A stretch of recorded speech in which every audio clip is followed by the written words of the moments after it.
As the new generation looms, more and more questions arise as to how it will all play out. With a delay into 2021 not being totally out of the question for both manufacturers and the entire PC space of new cards and CPUs alike, we may still be talking about them for a little longer than planned. So before I get hands-on with all three new consoles when they arrive, here I dive into part 2 of the elements in the next generation that are really the game changers. Today is all about them their GPUs.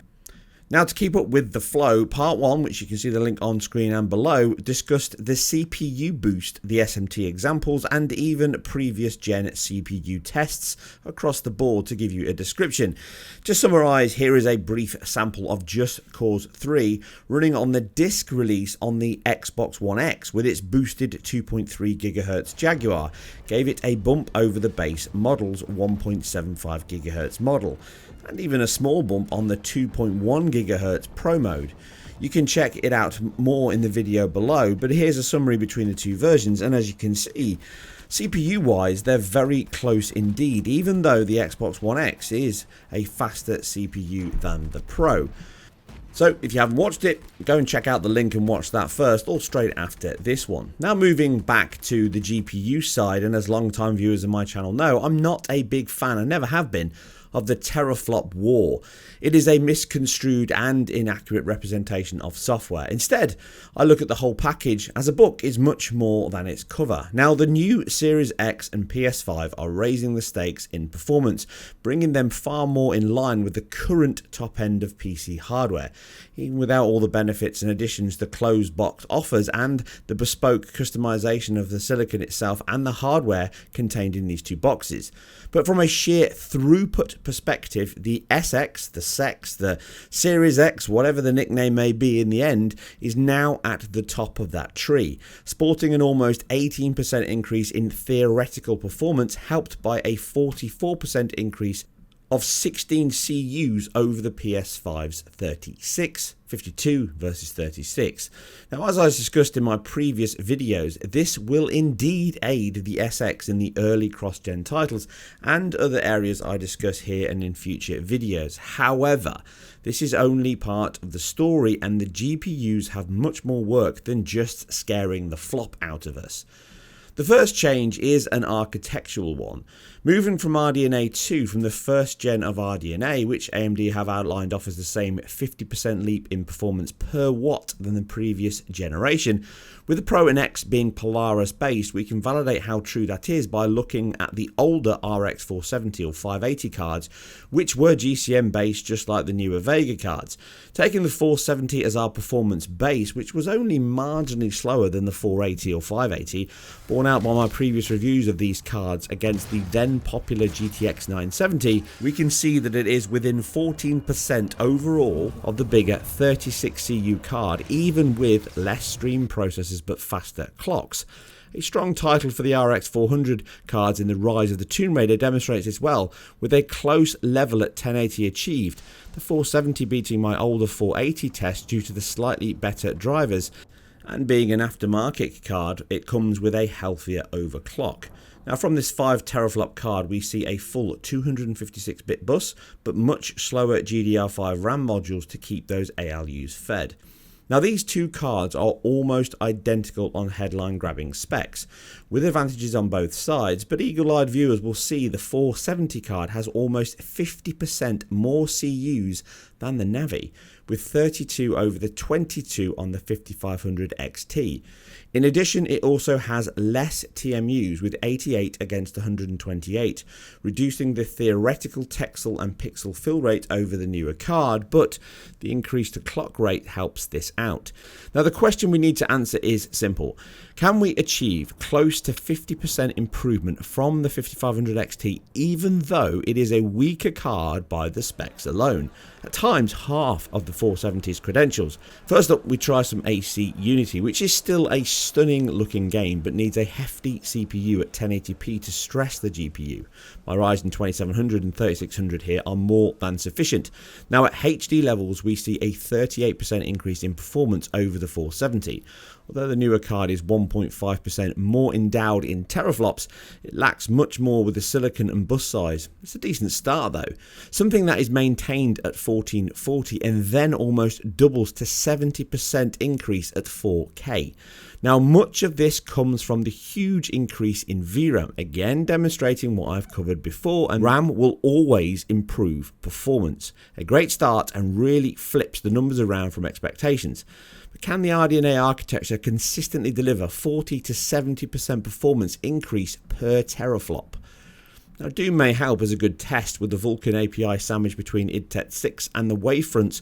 What levels can we see here over the 470? Well, at 1440p, the average increase is 30%, 93 versus 72 FPS. It's a decent boost, but this only increases with resolution, hitting 45% on average over the 470 at 4K. Another win from double the VRAM and boosted bandwidth, even though it has less TMUs, a smaller bus width, and less CUs. So all of those things are starting to prove that AMD were not lying about the improvements. Across a broad selection of titles from Shadow of the Tomb Raider, Wolfenstein 2, AC Unity, Resident Evil 3, with even 1080p seeing a respectable 50% on average improvement on frame rates over the 470's GCN based card. Those architectural improvements were not made up. So this evidence-based analysis points to the fact that the comment around the PS5's 36 compute units is not equal to PS4 Pro's 36 compute units. It actually is around 61% better. That's true. If you take something like Wolfenstein at 1440p, that's absolutely true. That's the kind of level you're getting, slightly more. Now that's likely best case scenario, but it does prove that performance per compute unit and per teraflop, and therefore per watt, is at the level of around 50 to 60%, which is a sizable improvement for both of these consoles. So the expectation around that teraflop number needs to take that into account, which means it's more than just going from 4.2 or 6 teraflops to 10.3 or 12 teraflops.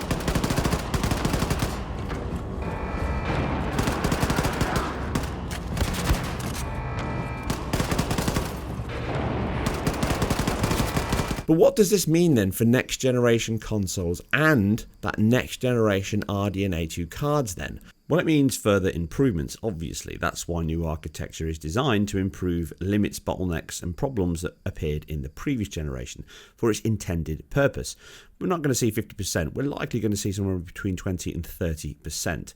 So we can average that out and say, let's say around 22.5% is a expected level of improvement. That means we're going to see around 17 teraflops for the PS5 in real world terms. Theoretical, this is all theoretical, I have to keep stressing this all the time.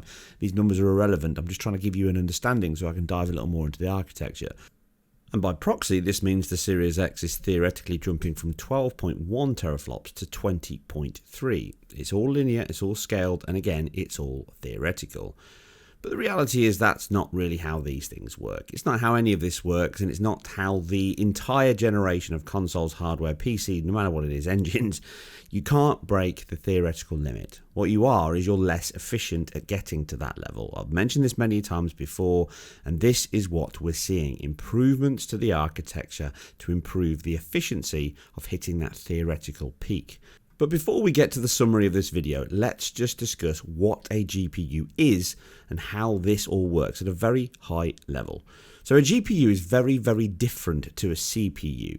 It's a vector-based system completely designed around SIMD instruction sets. That's single instruction, multiple data. That's its entire purpose. GPU rendering, and I've mentioned this before, is what's called embarrassingly parallel. It means that certain elements of GPU rendering or visual rendering, rasterization, can be split off very easily amongst multiple chunks and broken down to run asynchronously or together in tandem, in parallel, along other elements of the GPU. That's what it's very, very good at. CPUs are not really designed for that that kind of level. They're more designed around sequential work. They can be threaded, and that's why you see lots of teams struggling to utilize 7 cores, 8 cores, 16 threads, whatever it might be, because it's very hard to break down your chunks when you're taking into account all the other elements around writing programs. Programming is not about the language. Programming is nothing more than problem solving. Programmers, be them CPU, GPU renderers, who are very mathematically orientated, far beyond my level of mathematics calculations and abilities. I'm a good all-rounder, but I'm not a GPU programmer, so everything I'm saying here is based on much more intelligent people than me reading white papers and understanding, so don't take this as me being the god of GPU programming. Engine programmers are on another level. People like John Carmack, people like Thiago Souza, people like Billy Kahn, Christian Gerling, Johan Anderson. There's so many names and people talented in the industry that do a lot more that go kind of unnoticed behind the scenes. Now, these are the people that really understand how these GPUs work and how to utilize them. But at a very base level, a GPU has multiple elements, multiple blocks that allow these teams to segment their workload and ultimately deliver the frame or the image on screen very fast, very sequentially, as quickly as possible.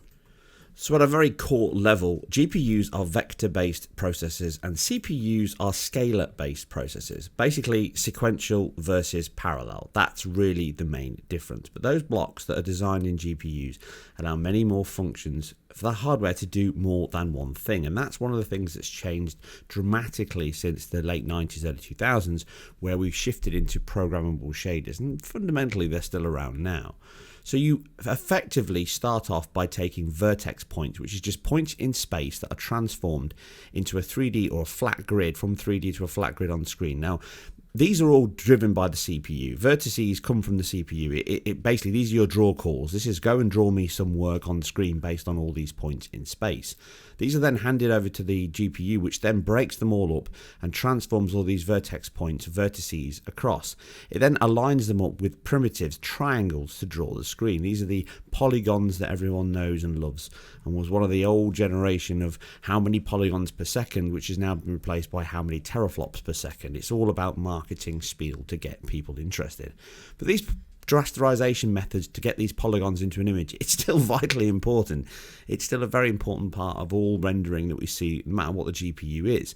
These are then rasterized on screen into pixel fragments, and these elements are then shaded over the top to basically work out what color they are, what's occluding them, whether they're on screen or not. And this is a huge amount of work done every single frame. You then go basically start from beginning to end. You start off with vertices. These vertices are joined together by primitives, the triangles, and you share as many of these vertex points as you can to minimize the amount of time and effort you're working on these. You then build fragment shaders from these. These fragments are then shaded in the pixel shader, and then they're worked out and blended at the end by the ROP system and drawn on screen. That's a very, very high level. I'm sure there's many programmers now that are yelling at the screen at how much I've missed out, but I'm trying to summarize this at a very high level. There is far more detail I can go into, and maybe if there's enough people that want me to go into this, I'll dive into these elements and try and write some crappy code to show you how all these things work. But fundamentally, that's how GPUs work. Very, very different to CPU. CPU is go and grab some data, do one thing on this data, and then pass it back again. Now, all the things I've just spoken about, what makes GPUs clever is it can break all this down, dependent on how well you write your code. You've got to think about this as well. But based on that rule, if you can break it down enough, then you can use all of those ALUs within the shader core, so multiple very simple basic CPU cores, and then pass the work off, matrix it off into grids of 8 by 6, 8, 16, 64, 32, 128, whatever waves you want to push that through, and then manage all that into your registry, your caches, and push that through the system. Now remember, floating point, which is what teraflops are all based on, that's only one calculation. As you've just seen in the example of a GPU, you've got integers, and integers are used quite a lot. You've got colors, you've got indexes, so they can be used. And then you've got floating point 16-bit, so lower level precision, which is used quite evidently. And then in the Navi cards, the RDNA, the improvement they've made there, and also to keep backwards compatibility, which is hardware based, all of their job queues go through the system at 32 or 64 wave fronts, so 64 or 32 items. On the older cards, you can only push 64 through. So if you had to do less than 64, you underutilized that wavefront. You didn't get maximum usage out of it. With the new cards, you're now getting 32. So you can push two 32 jobs with the same instructions, or if you need to, 232 become 164, and therefore it gives you that legacy instruction. And that just improves the efficiency. It's not pushing more teraflops, it's just allowing more options, more scalability within the hardware, and therefore developers and coders can use that to push more through the system by being cleverer with their code and segmenting and boxing off their workloads to fit inside these wavefront limits, which is now a bigger choice. Whereas on the older cards, if you had 32-bit code, you had to push it through the 64-bit wave and wait for it. Therefore, you're underutilizing that wavefront. So the more you pack into that push, it's simmed work is literally that. As much as you can get into each wavefront and do the same instruction on all that data, you'll get different outputs. It's the same process based on the source and the target that's coming in. So the object you're putting in, let's say it's a blue color and you want to merge that with a purple color, you're going to get one vector shade of the unit that's going to go through at that color. But everything else, if it's a pink, if it's a green, if it's a blue, it's still going to blend it with that same shade color. So you're still going to get the output relative to your result, but you're actually just using the same instruction across all that pieces of data on the way in, those fragment shaders. And that's how you have to think about your code.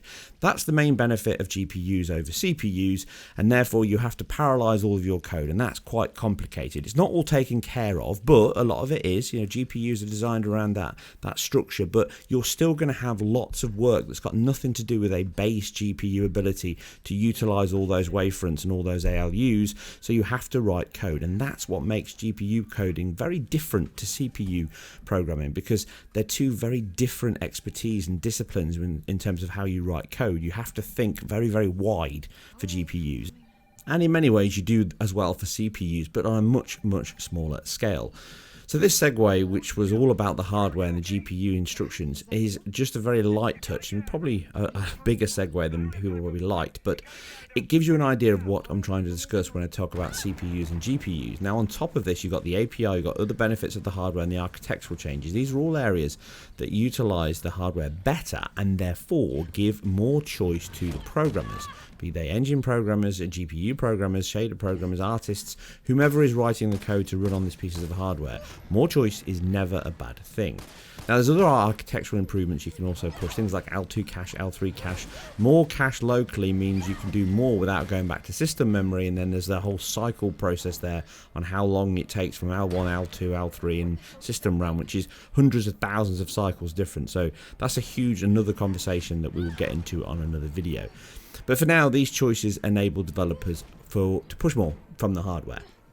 So going back to the original chart that I showed before this section, I gave you that theoretical of 17.2 teraflops from the 10.2, comparing previous generation to now, 20 teraflops for SeriesX. Obviously that's rubbish. There's no such thing as a teraflop being worth more than a teraflop, but like my video with teraflops are a lie, teraflops are pointless. They're a number that means nothing to anybody. It doesn't justify any figure, doesn't tell you what hardware is going to do. It doesn't say anything. It's a theoretical maximum. Just like saying a car can travel at 200 miles an hour. It's a figure that may or may not happen based on lots of other factors. And you're not going to be traveling that speed for very long, let's be honest. What is more realistic is this hardware is more efficient at achieving the maximum from those teraflop potential. That means that actually, rather than thinking of 10.2 equals 17 or 12.1 equals 20, it's actually more like 7.9 teraflops from that 10, 9.4 teraflops from that 12. That's the reality of it.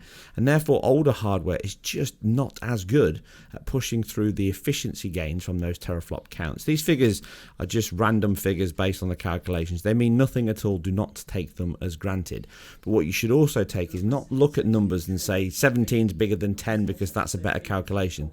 The reality is this hardware is better utilized to push the teraflops. Therefore, developers will use it better now and later in the generation to get more from it. And choice is never a bad thing. So let's put some more of that theory into practice. Let's take a modern game such as Gears of War 5. Very well optimized, really impressive visually, and utilizes Unreal Engine 4, and probably the best on the market in terms of any other team and studio. The Coalition really know what they're doing. Now here, using the 5500 XT, a 5.2 teraflop card running at a fully native 4K ultra settings, you can see the performance on screen. It does struggle, it is limited, but it certainly delivers an impressive almost 30 FPS title throughout, and that's very well optimized on this particular new card. Now that's much lower on the older 470, obviously, but if we compare it against the RTX 2070 and we downclock that permanently to 6 teraflops, what do we actually get from performance at the exact same settings, same resolution with no dynamic scaling turned on? How close can these two cards get? Both different architectures, but they're both close to the similar levels of teraflops, 5.2 versus 6.1. So that's a little over 18% deficit on the 5500 XT to the RTX 2070. But we're seeing at best 33% improvement both on highs and lows. The average is around 27%. So this proves that NVIDIA teraflops are better than AMD ones. Obviously not. What this proves is that bandwidth also plays a factor.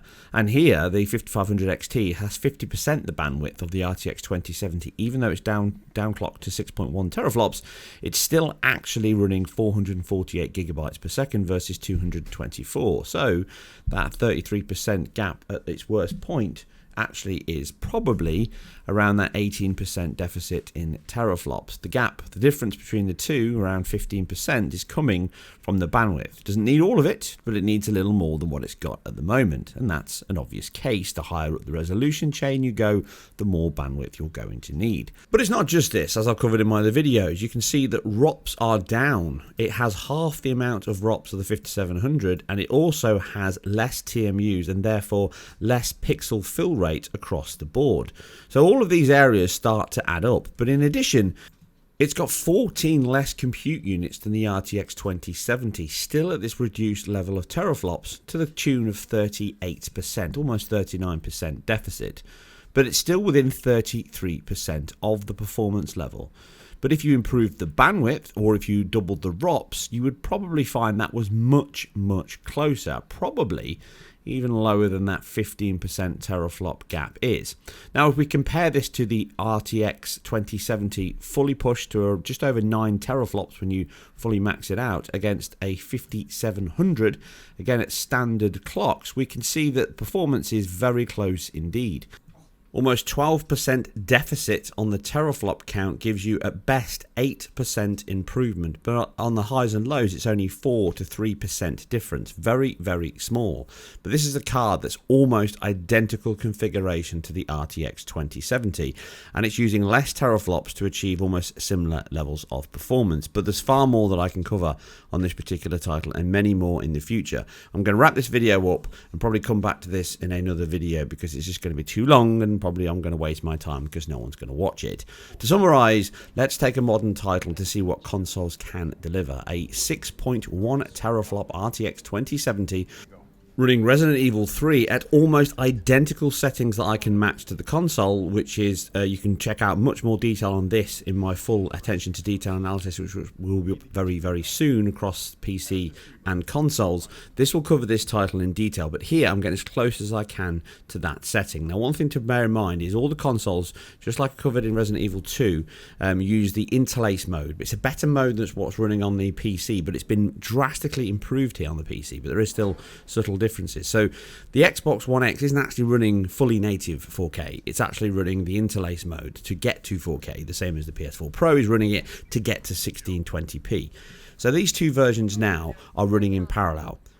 Now, just jumping in here, whilst making this video, they've released a patch for the Xbox One X. It's now gone down to 2880 by 1620 on the resolution. So just bear that in mind. This was 4K. It's now not 4K, so it's out of date, but the point still stands.